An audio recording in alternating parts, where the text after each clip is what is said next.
ناظرین، امریکہ اور ایران کے مذاکرات بڑھ گئے ہیں۔ ایک بار پھر دونوں ملک آمنے سامنے آ چکے ہیں۔ سفارتکاری کی تمام کوششیں ناکام ہو گئی۔ دنیا اس وقت ایک بار پھر تیسری عالمی جنگ کے دہانے پر کھڑی ہے اور لگتا ہے کہ اب واپسی کا راستہ شاید ختم ہو چکا، کیونکہ مذاکرات میں معاملہ اب پوائنٹ آف نو ریٹرن تک پہنچ چکا ہے۔ ایک طرف پاکستان کی سرزمین پر مذاکرات کی میز سجائی گئی ہے، جہاں امریکی صدر ڈونلڈ ٹرمپ کی ایڈوانس ٹیم ڈیرے ڈالے ہوئے ہے۔ جیرڈ ڈیشنر اور ویٹیکوف کی آمد کی خبریں گرم ہیں، لیکن دوسری طرف تہران نے پاکستان آنے سے صاف انکار کر دیا ہے۔ ایران کی وزارت خارجہ کے ترجمان اسماعیل بقائی کا دو ٹوک اعلان کہ ہم پاکستان نہیں جا رہے، محض ایک بیان نہیں بلکہ سفارتی جنگ کا اعلان ہے۔ ایران نے مطالبہ کیا ہے کہ پہلے امریکی بحری ناکہ بندی ختم کی جائے، پھر بات ہوگی۔ لیکن کیا یہ ناکہ بندی ختم ہوگی؟ بظاہر ایسا ممکن نظر نہیں آتا، کیونکہ امریکی صدر ڈونلڈ ٹرمپ نے ٹروتھ سوشل پر ایک ایسی خبر شیئر کی ہے جس نے عالمی منڈیوں اور دفاعی وانوں میں آگ لگا دی ہے۔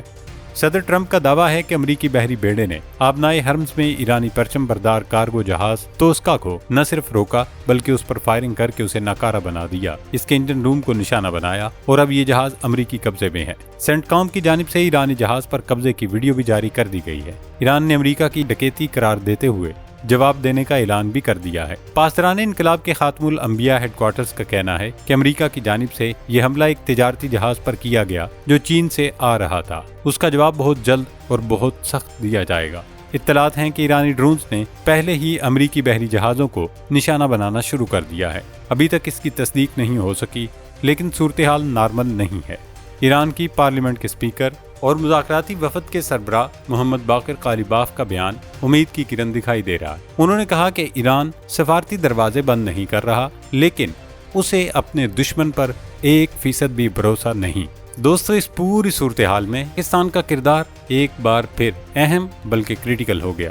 ایک طرف امریکی وفد اسلام آباد میں موجود ہے اور دوسری طرف تہران کا انکار پاکستان کی سفارتی کوششوں کے لیے بڑا چیلنج بن چکا ہے۔ سابق امریکی ڈائریکٹر نیشنل کاؤنٹر ٹیررزم جان کینٹ نے ٹرمپ کو مشورہ دے دیا ہے کہ وہ دنیا کے ٹھیکیدار نہ بنے۔ دوستو، اس وقت $1 ملین سوال یہ ہے کہ کیا پاکستان اس بھڑکتی ہوئی آگ کو ٹھنڈا کر پائے گا؟ کیا جیرڈ ڈکسنز کی پاکستان آمد سے پہلے ہی یہ مذاکرات دم توڑ چکے ہیں؟ اور سب سے اہم سوال، کیا دنیا امریکہ اور ایران کے درمیان ایک بار پھر باقاعدہ جنگ دیکھنے والی ہے؟ اس سب پر ہم اس ویڈیو میں تفصیلی ڈسکشن کریں گے۔ ناظرین، سب سے پہلے بات کرتے ہیں ایران کے انکار کی۔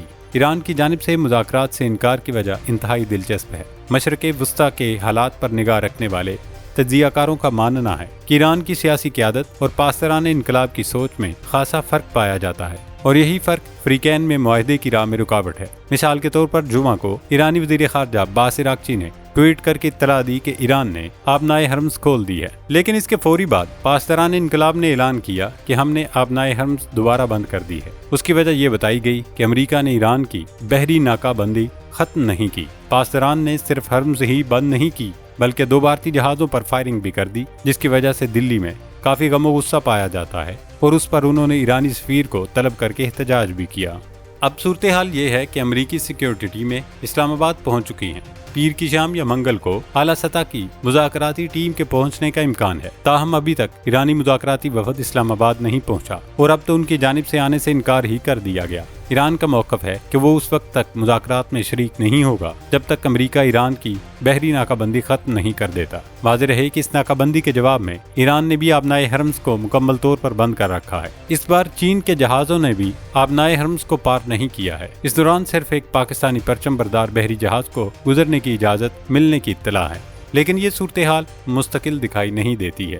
امکان یہی ہے کہ امریکہ ناکہ بندی ختم کر دے گا، جس کے جواب میں ایران نہ صرف آبنائے حرمز کھول دے گا بلکہ ایرانی وفد بھی اسلام آباد کے لیے روانہ ہو جائے گا۔ مختلف عالمی میڈیا اور اوپن انٹیلیجنس ذرائع کا کہنا ہے کہ اس وقت تک دونوں ممالک کے درمیان بنیادی معاملات طے ہو چکے ہیں، اب صرف تفصیلات طے ہونا باقی ہیں۔ مثلاً ایران افزودہ یورینیم حوالے کرنے کو تیار ہے، البتہ اختلاف اس بات پر ہے کہ یہ کس ملک کے سپرد کی جائے۔ ایران اسے چین یا روس کے حوالے کرنا چاہتا ہے، جبکہ امریکہ اسے خود حاصل کرنے کا خواہش مند ہے۔ امریکہ اسے فوری نکالنا چاہتا ہے، جبکہ ایران 6 ماہ سے 1 سال کا عرصہ مانگ رہا ہے۔ اسی طرح ایران جوہری پروگرام کو کچھ عرصے کے لیے منجمد کرنے پر آمادہ بھی ہے، لیکن یہ عرصہ کتنا ہو اس پر اختلاف باقی ہے۔ ایران 5 سال جبکہ امریکہ 20 سال کی مدت چاہتا ہے۔